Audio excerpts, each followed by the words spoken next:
Well, welcome everybody to another edition of Getting to the Other Side. And I am Dr. Eddie Caparucci, and it's so wonderful for you to be joining us today. And today, the topic I'm going to talk about is something that I think is very, very critical, both to the aspect of recovery from addiction, but also in helping those who have been betrayed to heal. And what that is quieting negative noise. And so what is negative noise? What is that we're talking about? Basically, it's the negative self-talk that we tell ourselves. And if you think to yourself and you say, well, I don't know, I'm not sure I have a lot of negative self-talk, I'm sorry to say you're probably very mistaken, because the case is that many of us do have that. But those who have struggled in the area of addiction, especially those who are now trying to figure out how do we work through betrayal, there is a lot of negative noise that's going on. The idea of, I'm not good enough, I'm not important, I always mess up. For me, one of the biggest negative noises that I had in my head for years with this idea, I'm going to fail. I'm going to fail. Now there are hundreds of what I call the negative noise, negative narrative that we can believe. There are literally hundreds of these messages. So where did they come from?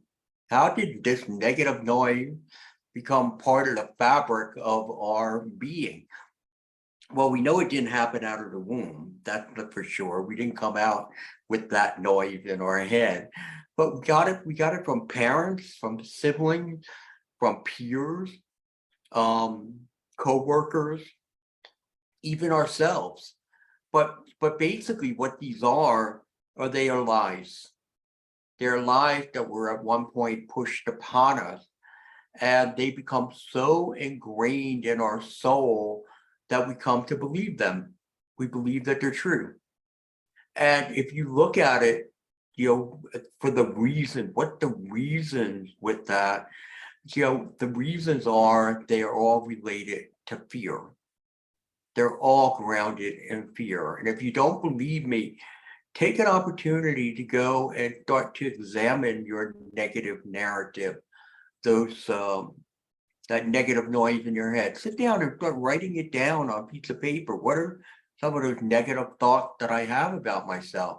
And as you go in and you start to look at that, you're going to find that, yes, indeed, a lot of this is about fear. So let's go back to mine. Excuse me, the idea that I'm going to fail. All right. Well, but what the really true fear that is behind that negative thought? Well, it's not about failing. What it's about is the way people will perceive me if I don't do something correct. What are they going to say about me? They may think I'm less than, or they may think I'm inadequate. Once I confront that fear and I develop a new mindset, and that mindset is, hey, you know what, it's okay to fail. All right, because I'm not going to be able to help everyone. I can provide the tools, I can provide insight, I can help them work through different aspects of their life that serve as barriers for their recovery, or in their helping their betrayed partner to heal. But I can't be there to implement that for them. And because of that, some people are not going to get it. They're just not going to be able to implement. So I've come to realize that, there are going to be some people who they're not going to agree with me. They're not going to appreciate all my ideas. There are, while my inner child model has received, tremendous feedback from a large members of the community that we're in here, this healing community. There are some that look at it and say, no, I'm not buying that, and I'm not in agreement. And that's fine. Just like there are other theories that are out there that I look at and I say, no, that they don't really, resonate very well with me. So, but that's okay. You know what? So therefore, their judgment doesn't define me. What defines me is the success that I see, understanding that it will not be successful in all cases. I also believe that this idea of our negative narrative, where are they? Well, they're stored in our inner child. And, and when that negative event occurs and gets our child thinking about some sort of negative belief that we have, he has us off and running. He has us distracting ourselves with some sort of problematic sexual behavior, or just running away and trying not to deal with the grieving that, our partner's going through.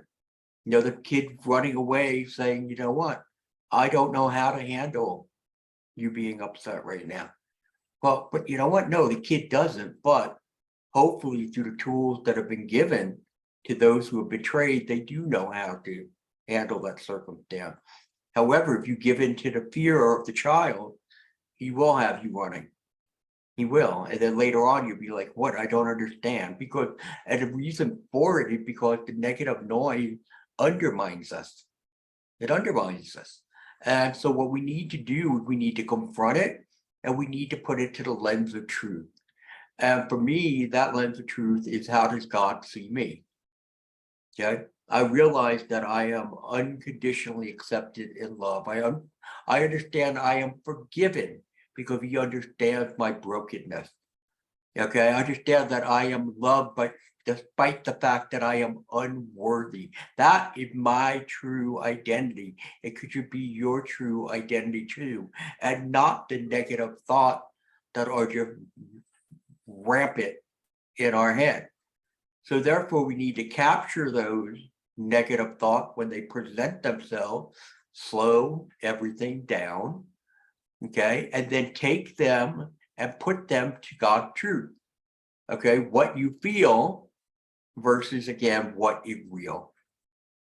Matthew West, he's a very popular musician, Christian musician, and he wrote a very popular song several years ago about negative beliefs. And the song was called "Hello, My Name Is."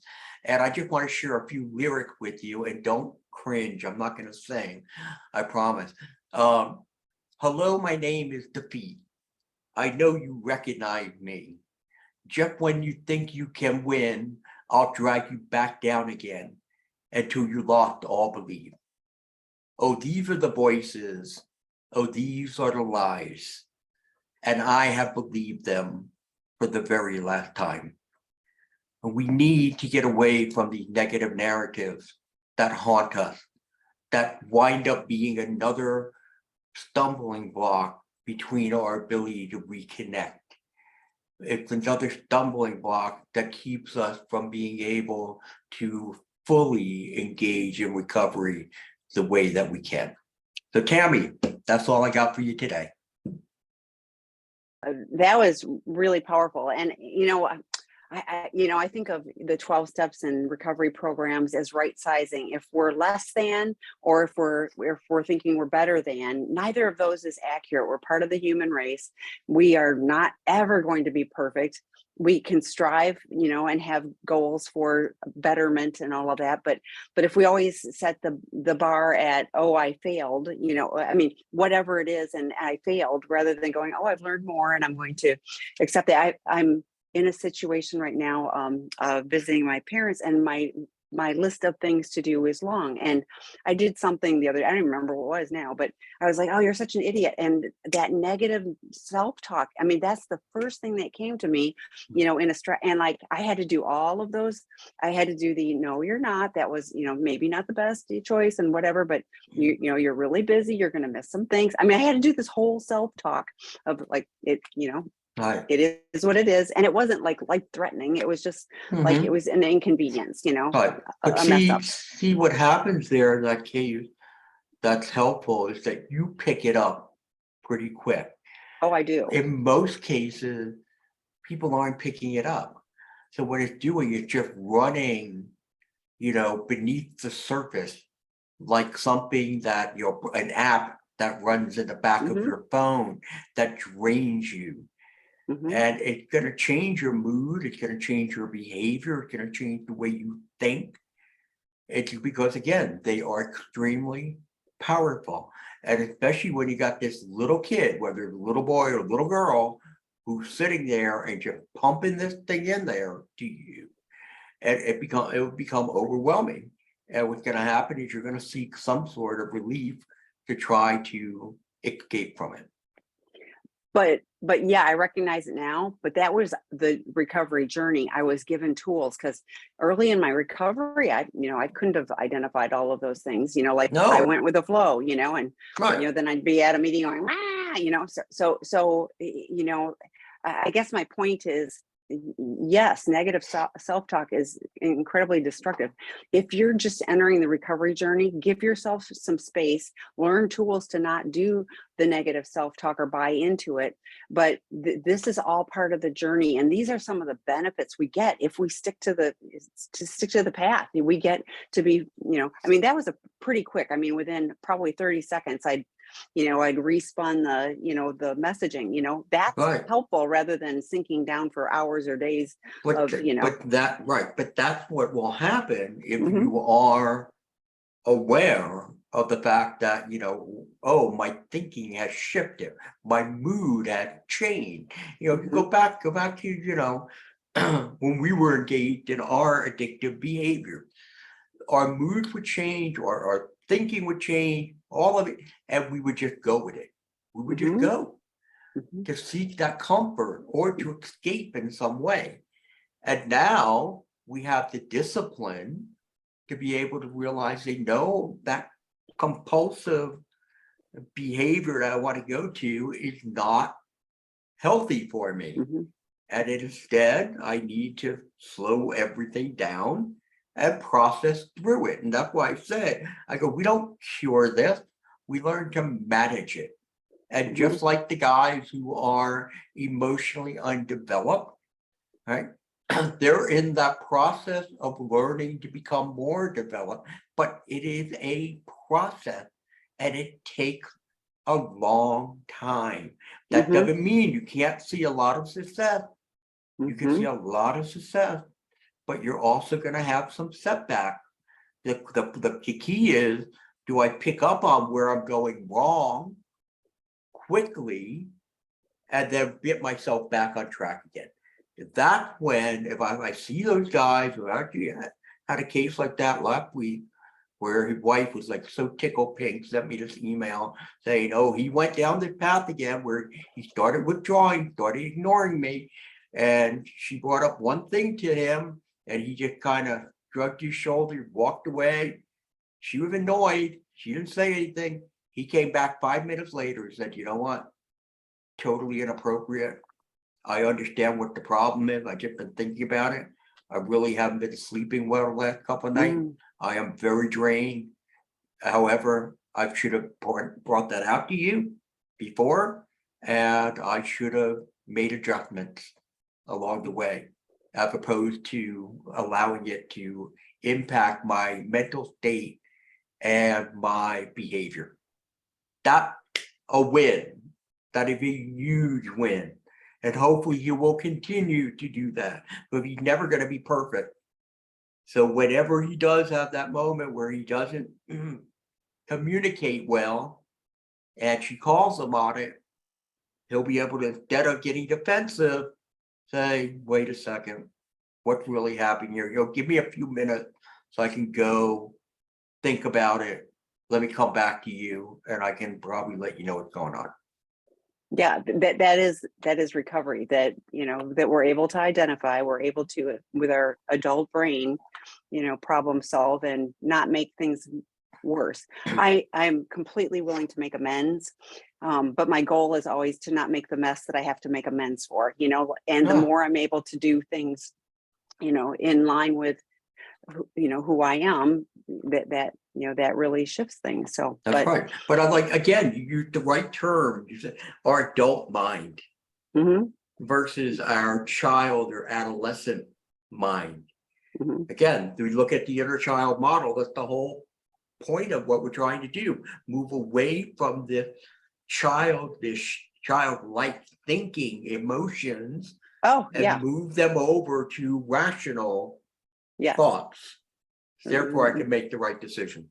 Yeah. The child reacts. It's Yes, bouncing all over the place. And the adult right. can think things through, like you were sharing with that case, and they can think things through and problem solve, and and it's not all about the emotion. It's not about me, me, me, me, me. It's like, okay, I don't think I did that the best, and so I need to rectify that, and then my relationship is better, and then I'm more in serenity. I'm more in those places that I want to be, where it isn't the chaos. Mhm. So and then we go, oh, we want more of that, not all the other destructive things. So it really is self feeding if we start getting on a path that is beneficial. So Right. Versus the raw emotions feeding hmm us.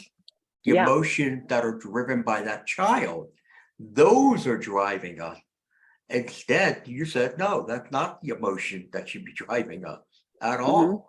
hmm But that is why we've gotten caught up in this addictive process. And it's also one of the biggest problems we have when we are trying to reconnect and get through the betrayal. Because the kid is still about me, me, me, me, me. hmm It doesn't seem fair. You're misrepresenting what I'm saying. You don't understand. And it's like, none of that is going to help the process. right. None of it. And that's why I say your kid is not allowed to talk to the betrayed partner. hmm hmm Not allowed to talk to the partner. You can just see the 6-year-old stomping feet and going, you Yes, don't understand.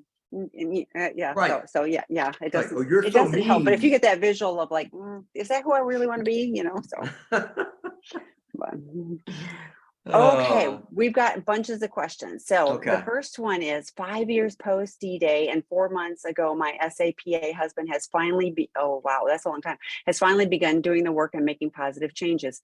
He's feeling good about his recovery, and I'm tipping my toes in with date nights, check-ins, and talking. We are in therapeutic separation. However, he maintains that he is able to watch movie shows that are widely known to have sexual nudity without it affecting his sobriety and recovery. Sure, he won't watch them if we're together because he feels they trigger me. Honestly, I'm fine watching on my own, no triggers. What triggers me is him watching them with or without me. I feel it's unnecessarily feeding the monster his addictions, and I've read and heard the same. Am I being too stringent with what I expect for his and our relationship recovery? That's a great question. Thanks for asking. It is a great question. And the answer is maybe. You have to remember, not everything that's of a sexual nature is going to be, triggering to a person who deals with a sexual addiction. We have our own unique, arousal template. And there are certain scenes that we may see that, like, okay, it's just part of it. Frankly, I don't even know why they put most of the nudity in these things. You could tell a great story without that aspect of it. But there are those things. And I know, and there are some amazing shows that they have a wonderful story. They're great stories that follow, but they put in all the sex aspect of it, and it takes away from it. I'm the belief of, again, how long have you been in your recovery? Okay, I think that's a big aspect of it. If you're in the early stages of it, maybe, and when I say early stages, I'm talking the first 5 years of recovery. I'm saying you want to probably refrain from a lot of that stuff. I think number two, the more and more you refrain from that, the more and more likely you probably are not to go to it later on if you have an opportunity to do so. So again, it has to be in judging whether or not, if he mature enough to be able to handle that without being triggered. And that's something, again, he has to be honest with himself. And do you feel like he is being honest? Do you feel that he has, he does, he can call himself out? and say, yeah, you know what, that's not appropriate for me, I can't do that. But if you feel like, no, he's not, he's still very immature in many ways, then I say, yeah, then we probably should be just staying away from it completely.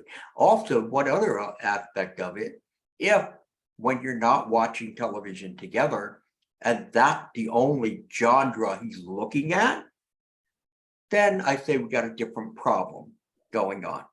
I mean, if you can watch other genres such as animated, you know, movies that come out that are, or, those healthy, funny things like Sing or whatever, and he's just mixing it all up, he's putting in some of the classics and stuff, okay, but if that's the only thing he's looking at, then I say that raises a red flag for me.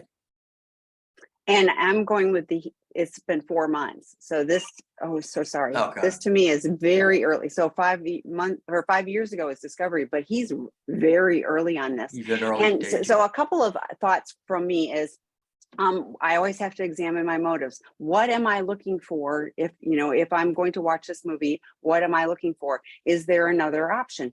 So it's one of those things where I don't think he's being completely transparent. I think he's justifying. I suspect if he talked to his qualified therapist and his sponsor about this and really pick through why he's watching those, there may be more to it. The other thing is it bothers you. It's not triggering to you to watch them. It's triggering to you to think of him watching them or seeing him watch them. So if he's working to rebuild the relationship, is watching a movie with some of that content really the most beneficial thing he can do in that moment to help move your relationship forward?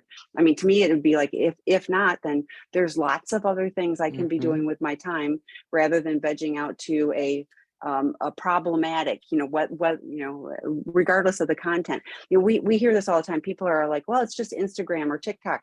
There's a lot of content in there that is completely inappropriate. YouTube too. So it isn't like, well, I'm just watching YouTube. Everybody does. It really is. We have to examine our motives. What are we looking for, in doing this? And I use, I've been pretty transparent. I've struggled with some eating issues, and so if I'm choosing something, like there's that thought of why am I doing this? If it's, what am I looking for it? If it's energy and fuel and all of that, great. If I'm looking for it to completely change my mood, then I need to look at why am I looking for something to change my mood, So it doesn't mean I can't have a piece of cake. It just means like I need to be thinking about, all of those things. So to me, it's like, I think he's not being truthful. I would love to see where he is on the 12 steps, those kind of things. I'd like to see what he's got on his 3-circle plan. His therapist and sponsor can help with that, but it's one of those where if he wants to be, you guys have been separated, if he wants to be in a relationship with you, how does he need to show up to show that he's becoming trustworthy? And that feels, a little sneaky to me. So yeah, no, I agree. I missed the 4-month thing, but yeah, that's like way too soon. And I think he's just looking for those adrenaline shots right now. Yeah. How often, in your opinion, and there was one about you being a rascal for, coming in late, but how often, in your opinion, should a couple in their early 60s with one having chronic illness causing daily pain be having sex? How do couples get around the differences in libidos, one less than the other? This is a great question. And I mean, addiction or cheating or nothing. I mean, like this is a challenging question. This is just a great question for a couple who've been together and haven't had any of those issues. Yeah. Okay, so first and foremost, let's take the chronic illness that causes daily pain. Okay, the one, hopefully the other partner be very sympathetic to that and not putting demands on that are unreasonable. To answer the question, how often should people in their early 60s be having sex, is different for all couples. There is no answer for that. It depends on energy level. It depends on whether or not people are ill. It depends on how well you're getting along. Okay, there's many factors. I mean, there are some people who are in their early 60s, they're having sex 4 or 5 times a week. Okay, they are. They're not the norm, but they're there. That's what's happening. Here, I think it has to be that the person who is not ill has to again be very empathetic to the person who is, and and then looking to see when we can be physical. And again, physical can be many different things that maybe move away from the pain also with that. But again, how do you get around the differences in libido when one has less than the other? Sometimes I think the problem becomes more, again, it's along the lines of people with this idea like, oh, I need this, I need this, need that. It's like, no, no, you don't need it. You may desire it. And so therefore, it's again, putting probably more emphasis on the emotional intimacy and trying to continue to build that up, because the stronger that becomes, and again, I know some people think I'm out of my mind when I say this, and I'm not the only one, my peers say it also, but emotional intimacy is so much stronger and enriching than physical intimacy. And so therefore, somebody, and I've seen it, where there's somebody who says, oh, I need sex 4 or 5 times a week. And once we start working on that emotional intimacy, for them to have sex once a week is more than satisfying, because they're getting what they really desire. And what we really do need is emotional intimacy. So long Yeah, answer. yeah, no, yeah, there is no right answer, and it is something to discuss with, in a non-demanding way. But I was thinking, for the person with, the chronic pain, is there some form of touch that is comforting, like some, maybe massaging feet, or is there something, we talk often about the sensate focused touch, which is, non-sexual touching, but is such an intimate connection, which is Oh, really, yes. what the point of it is. So is there something that would be helpful and connecting, that isn't just sex, that Right. may be mutually beneficial, that you guys, Yeah. are both, feeling So, good and about? if they're gonna look at the SNATE exercise, okay, the person who has the sexual addiction, that's not the person who should be out there doing the searching for it and looking at the videos and how it should be done. It needs to Right. be the partner who can do it, and then you can let him or her know what should be done. But that's good. Senate is the way everybody, how many times we get the question of, okay, we haven't been sexual now for a year, 18 months, 2 years, because we want to start, how do we begin? Oh, you go back to the idea of Senate to start, go in very, very slowly. Well, and for addicts, I'm putting this in the chat for everyone. So Sensei Focus, but other, Bill and Ginger Burkaw did sexual reintegration by the Say that 3 times Burkaws. fast. Yeah, I had to think about it. So check those resources out. Dr. Rob did a podcast with Bill and Ginger Burkaw. They and there is codependent language. They are working towards doing a revised version of it, but that's all there was when they originally wrote it. But it's like everything else, take what you need, and leave the rest. Right. Okay, next question. Is this negative noise one of the reasons the betrayer cannot show empathy to the betrayed? Does this negative noise make it harder for one to learn what empathy is or how to apply it? Yes, absolutely, especially the first part of your question, because in many cases, what'll happen is the betrayer is getting caught up in the sense of, oh, what a horrible person I am, and how could I have done something like this? I'm not worthy of that person's love. So therefore, and this is one of the biggest things we see, is that the betrayed is trying to be vulnerable and opening up, and we see the betrayer crashing. Like, oh, how did I do this? I can't believe I did this. How awful. I don't even know why you're here with me anymore. I am not lovable. And it's like, stop. Stop. You know what? That is not where we need to be. And that's why when I talk to the betrayer, I say one thing we're trying to build is confidence. And the confidence is based on the fact of, how well you're doing in recovery. So if you're doing very well in recovery and your betrayed partner is still, again, having, grieving, you still should be able to have confidence to be able to say, look, I understand you're hurt, and I understand you still don't believe me. However, I do believe I'm changing, and I think I'm moving in the right direction, but I know you need more time. That's confident. That's not arrogance. That's not, yo, don't, you know what? Look at what I've done. Look at all the work I've done, things like that. I would never do that again. No, because it's all falling on deaf ears anyway. Instead, it is like, you know what? I know I'm working hard to change. I know you've seen it, or I hope you've seen it. If you haven't, I have to try to do something there also to help you.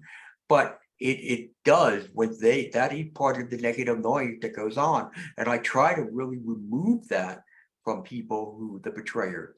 If they know you need to have confidence, and like, where's my confidence coming from? Well, let's see, you've been sober for what now? 10 months? Is that not some reason to be confident? Yeah. If you're having a lot of urges and stuff, not that many, good. That's another reason. Are you reaching out to your people that you need to reach out to when things are starting to get a little shaky over here? Yes, I'm doing that. Good, confident. And then that negative noise reduces. Therefore, then you don't have to wilt when your partner is just sharing her pain. So hopefully that answered your question. That was great. And when you're talking about, oh, I'm so bad and all this, that is still all the focus is on the addict. It isn't on, taking responsibility for anything. It's like, oh, it's still all about me. I feel bad for me, which doesn't help the betrayer, or the relationship or the betrayed. So I mentioned right size before. If we're right size, we're able to step into the I need to show up. Yeah. I need to not be too big or too little, and and I'm not going to do it perfectly, but man, we can make so much progress if we're willing. Oh, okay. Absolutely. All right. The next one is, this is more of a comment or observation. Years ago, I worked at a UPS. I used to. I'm reading ups. I did, but I was like, I caught myself right before, because I was like, no, I think it's UPS. No. I used to rip myself a new one daily when I missed an address. Yep, missorted, etc. The whole day I would beat myself up. I was aware of it, but I could not stop.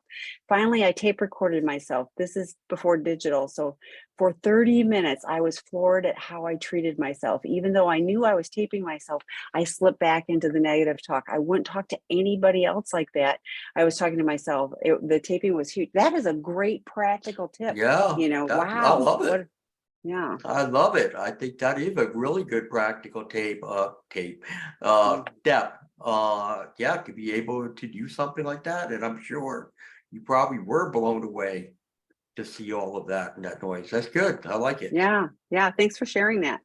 Okay, the next one, being able to discuss our inner child with fellows from SAA has helped me tremendously. Besides working with my therapist, it helps to release emotional side, inner child thoughts, and focus on the real issue at hand, adult thinking. It continues to make a huge difference in my recovery.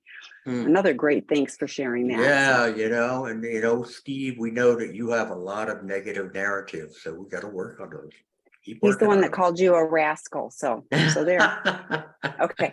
So my spouse and I are trying to come back together, mainly because I want peace. I have said at least once a month we could come together. I know. I'm trying to go.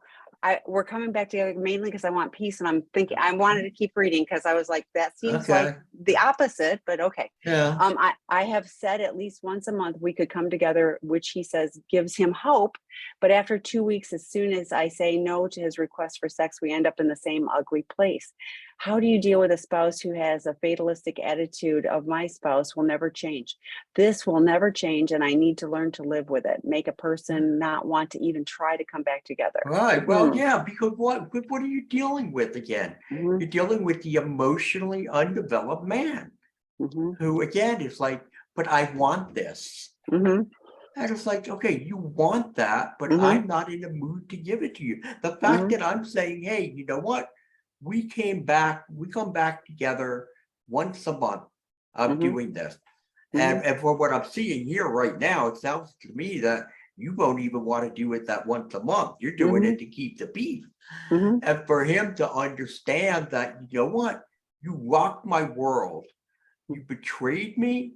My trust is eroded and gone. I am a shell of the person that I was. And what you're more concerned about is how often you're having sex with me.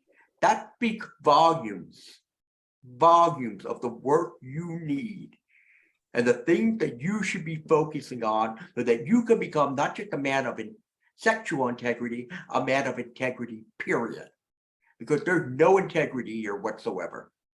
None. So therefore your question, how do you deal with the spouse who has this fatalistic attitude? You know what? It's like dealing with that rebellious teenager. You put up your boundaries.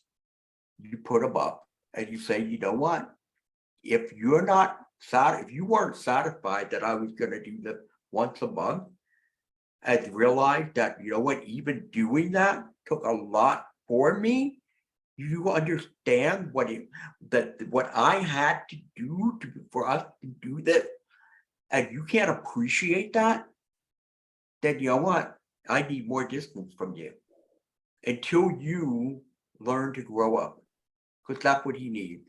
He needs to learn how to become more emotionally developed. Look how my heart goes out to you at a break, but you know what? You're right. You're the point. Make me not even want to try to come back together because you're the one you're working harder than he is.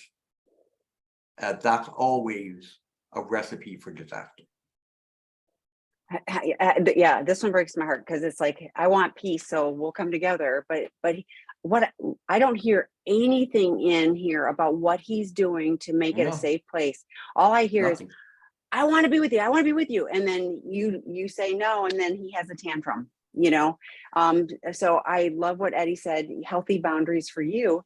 And if he's willing to, it's like, and it sounds like a checklist, but it's like, this is what I'm looking for in order for it to be a safe place for me to come together. Not just because I want to have peace. I want to shut the tantrum kid up. It's like, it should be about the two of you being able to move forward in a safe and trusting place. Right.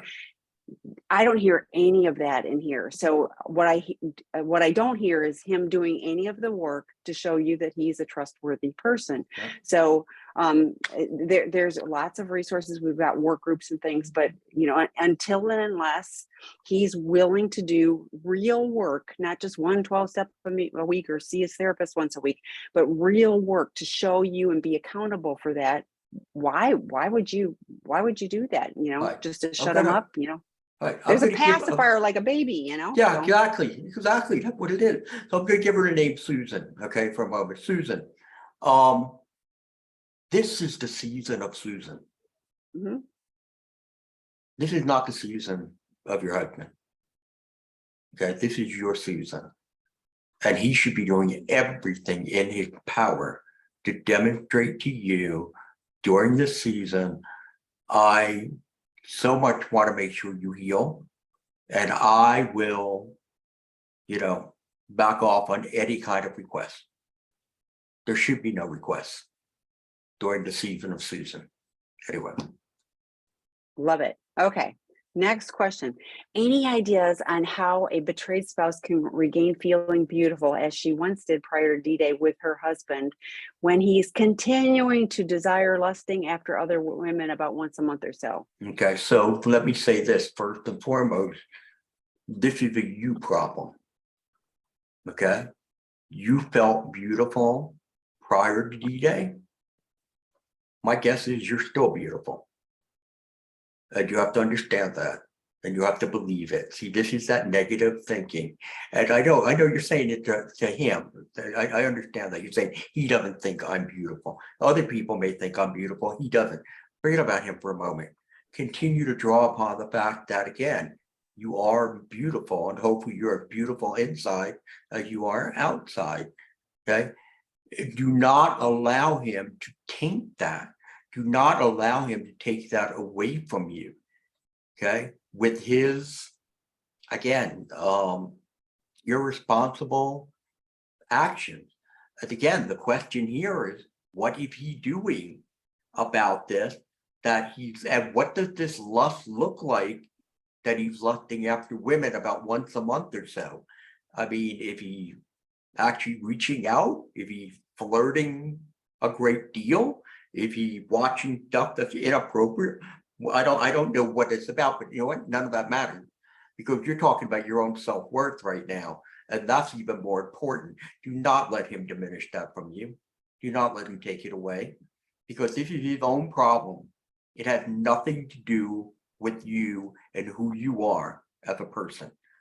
And you have to remember that, and you have to keep that in the forefront, because that negative noise is gonna come back. He doesn't find me attractive. He doesn't. No, you know what? He should find me attractive. He should. And you know what? And if he doesn't, which I'm not saying he does, that may not be the case at all. So therefore, again, you have to work on you to build up your confidence. But then again, I'd like to know more about what is he doing that he's falling into this trap like once a month. Yeah, and I agree with Eddie. What do you need to do to know that you are beautiful and worthy of love? And you know, that it's his brokenness. You know, that to me is the negative self-talk for you, and it is challenging. But my colleague Scott, who does a lot of the Sex Addiction 101 work groups, ask the guys, you know, is your affair partner, if they're having an affair, is your affair partner or the people you're hooking up with or whatever, are they, you know, prettier than your wife? No. Are they smarter than your wife? No. Are they funnier than your wife? No. So it isn't about you, it's about his brokenness. And I know it's a tough message, but when I was in treatment, the therapist, and it was hard, they made me go stand in front of the mirror and say that I am lovable, I'm worthy of love, you know, I'm whatever. I had a whole little mantra that I had to say, and it was really hard. But I'm going to invite you to stand in front of the mirror and validate yourself. You know, you are worthy of, and this is also where going to the betrayed partner support groups, you'll get validated, and you'll be able to validate other people too, but you'll get validation from other betrayed partners. And no, it isn't about you. It really is about them, your betrayer. So but yeah, whatever he's doing isn't enough. We have a treatment program, Seeking Integrity, for guys like him. So okay, next question, Eddie. The next one is, how can a betrayed partner know if the betrayer is genuine when he approaches her? Sometimes I feel like my PA husband has had an epiphany in regards to my pain, but then he goes back to his defensiveness and minimization, withdrawal, etc. I have the great issues in trusting that he is actually changing rather than just manipulating me. That's a great question. It is a very good question. I think because I could talk on both sides of it. And I'm going to try not to talk on both sides of it. I'm going to go with the idea that he is doing his work and he's trying to be better. This goes back to the idea of what I've said before. He is not going to get perfect. He's not going to be perfect. Okay.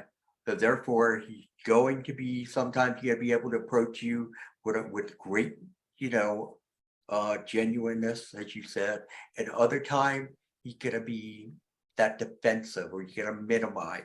And when then, this is what I would ask you to do.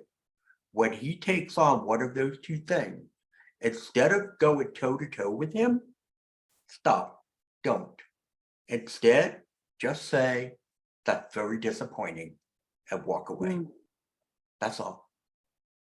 That's very disappointing, or your attitude is very disappointing, and walk away and see what comes back. It may take a little while for it to come back, see what comes back. And that's how you'll be able to tell. If he comes back, even if it's the next day, he comes back and says, "Look, I thought about it, you're right," then you know he's on the right path. If he doesn't come back, then there's something else that's going on here. That's a great suggestion. Now, Okay. but let me say that it is a great suggestion. It's not an easy thing to do. Right. You really have to work at that. And you have to work at it, Joe. I'll tell you the same thing I tell the guys. You have to work at it before you get in the trenches. So you have to keep telling yourself, you know what? if he does any of these things to me, you know what? You're gonna tell him how disappointed I am, because that's true. I would imagine Mhm. it's true. You're disappointed. That's the Mhm. major emotion you're feeling. You may be feeling very angry or frustrated, but what you're really feeling is disappointed. I'm disappointed and walk away. So, Mhm. Yeah, yeah, and I think you're right, practicing because the first response may be, a fight or hurt or whatever. So right, having that and the walking away and just okay, walking away. yeah, Okay, walk away. next question. My husband is working hard, did Doghouse 1 and 2 work groups, working on his disclosure, seeing a Okay, CSAP, but not doing 12 steps. He has conveyed okay, to me that he doesn't believe in the 12-step program. okay, all right. So Tammy and I are probably going opposite ends of the spectrum here. Hmm. Okay. 12-step programs are wonderful. I think they're Hmm. really good. I think they're very helpful. Why? Because they see what I try to see in my client.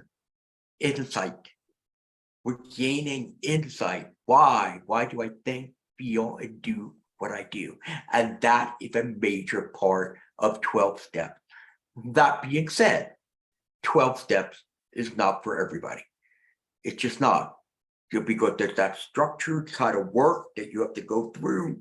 You have everybody, and some people are better with just doing the one-on-one with that counselor to get to the same type of result that you may get with a 12-step program. So I look at this and say, look, if he's doing this work, he's doing, like you said, he's going to workshop, he's doing disclosure, he's seeing his CSAT. If he feels like I don't want to do 12-step, I think I back off right now and see how everything goes. If he continues to improve, great. If he doesn't, if he seems to hit a wall, then gotta say, you know what? We have to add the 12 steps in. Yeah, and we are on opposites. I think a therapist and 12-step. I mean, I don't think it's one or the other. I don't. I think most people I think if just that, I doing. think, I think if a therapist in a support group, you have to. Yeah, I won't yeah, work with people if they don't have a support group. yeah, Okay, yeah. but But I 12 don't step know. is I don't know so if I need the 12. available. Yeah, well, Understand? yeah, to me 12 step is so available. It's free. You can go. The issues are 24/7. Well, I traveled on. I had a 5 a.m. flight on Friday morning. I was swamped on Thursday. ah, I was so busy that I absolutely knew I needed to go to my 12 step. And it shifted things for me. I didn't have time, I mean, it was 2 hours out of by the time I traveled there now that, but I didn't have time not to. And that right. was just setting myself up. It shifts things for me. Shame reduction, being around peers, Mhm. and having the availability of contacting somebody, 24/7. I have support people. If I need to talk to somebody, I can, and Mhm. that's different than a therapist who you're seeing for 50 minutes once a week. So I think it's really helpful to do both. And there are so many insights, with the group I go to, we actually go through literature, and I've read this stuff all before, but it's Mm. always, it's interesting, and having somebody else talk about it and what it brings up for them. And that's, I go to 12 step too. I've got a few 24 hours, but I hear the newcomer, it reminds me of where I was, and I don't want to go back there. I can give them hope, hopefully, and encouragement to continue the path. So those connection points are really meaningful for me. But I don't think, I think I would not have been successful with just 12 step. I needed a lot of help. So I had individual therapy, I had group therapy, and I was doing 12 steps, and I went to Right. treatment. Yeah. Clearly, I needed But a lot but of help. there is, yeah, I know, well, we all did. I mean, but the Yeah. thing is this, that I do not mistake, and I am not saying he needs a support group. But there are many other support groups that are out there that don't do the 12-step program. But there Yeah. has to be a community. Yes. Has to Smart be. Now, if he recovery. fight, I've right, heard good if things he's about that too. fighting So yeah. you, if he's fighting you that he doesn't want a support group, that, sorry, he's going up the Yeah. wrong, he's barking up the wrong tree. He needs community. Yeah. Like I said, I will not work with people if they don't have community. He needs to have that in his life.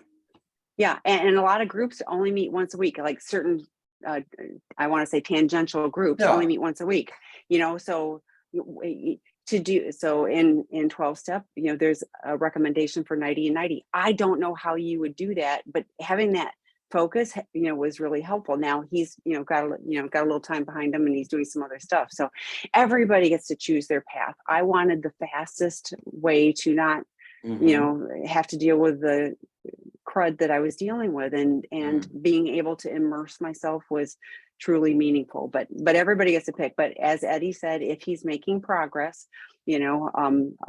great. If Dr. Rob says this all the time too.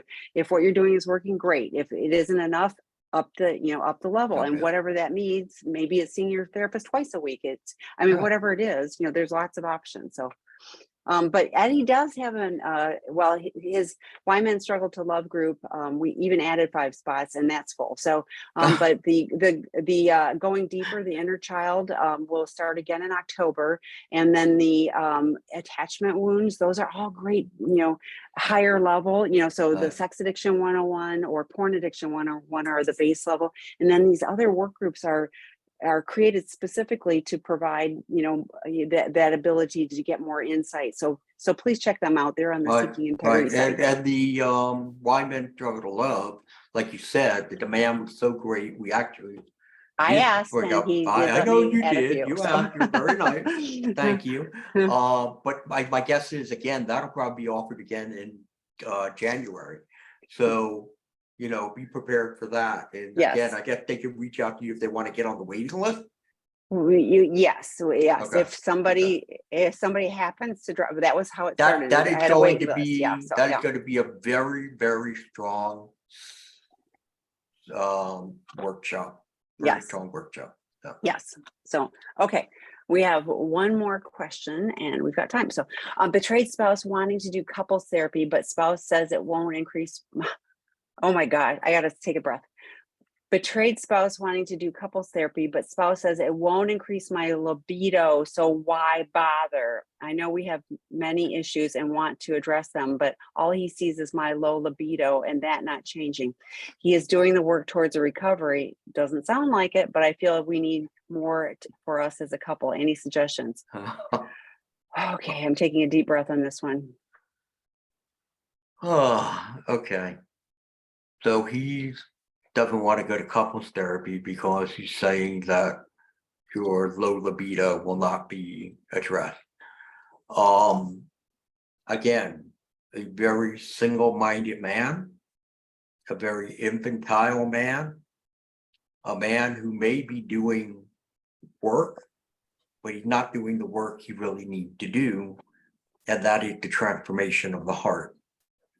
Because again, if his focus right now would be on improving the emotional connection and intimacy between the two of you and not thinking about the physical intimacy, he may be very surprised that over time your libido may actually increase somewhat. So therefore, he's looking down the wrong pathway.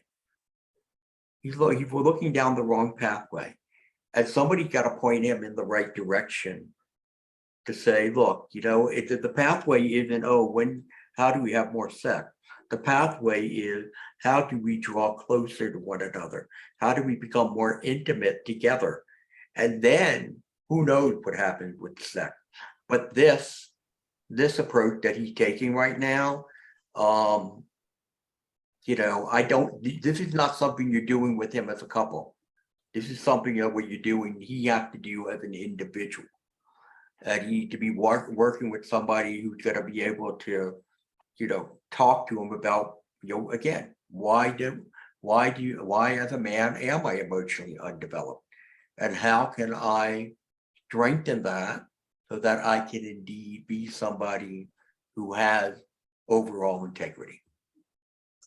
Yeah, the emotionally immature, single-mindedly focused, blame shifting, blaming you when, and I respectfully disagree that he's doing the work. I like what Eddie said. He may be doing some work, but it isn't, it sure isn't enough. And I don't know how long it is.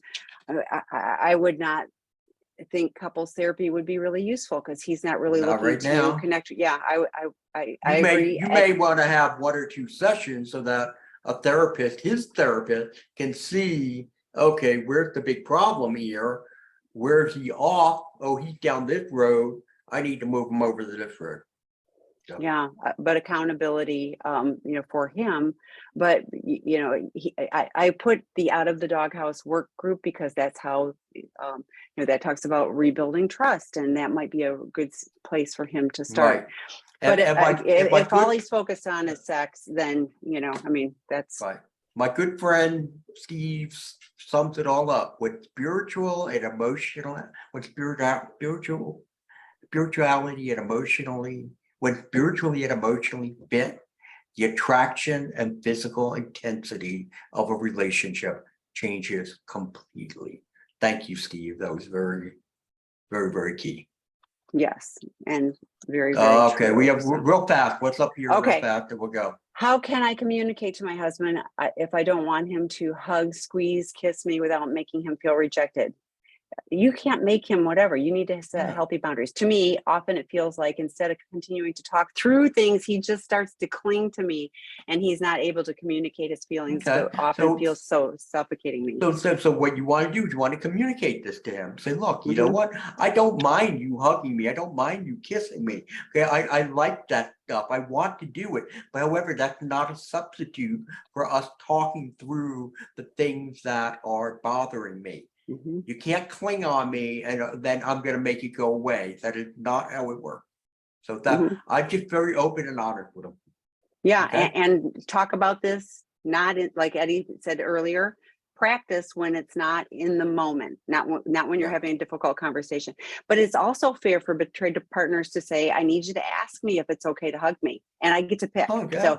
So you absolutely can say, you can ask me if it's okay to hug, and you can say, not right now, we need to finish talking, but setting that boundary for yourself, what you need for your physical safety, that could be useful too. So, okay, Eddie, we're out of time. So thank Yes, you, thank you all for as turning out always. again. So Really yeah, appreciate it. We'll see you in the fall. yes, already. All right, take care, everybody. Bye-bye. Bye.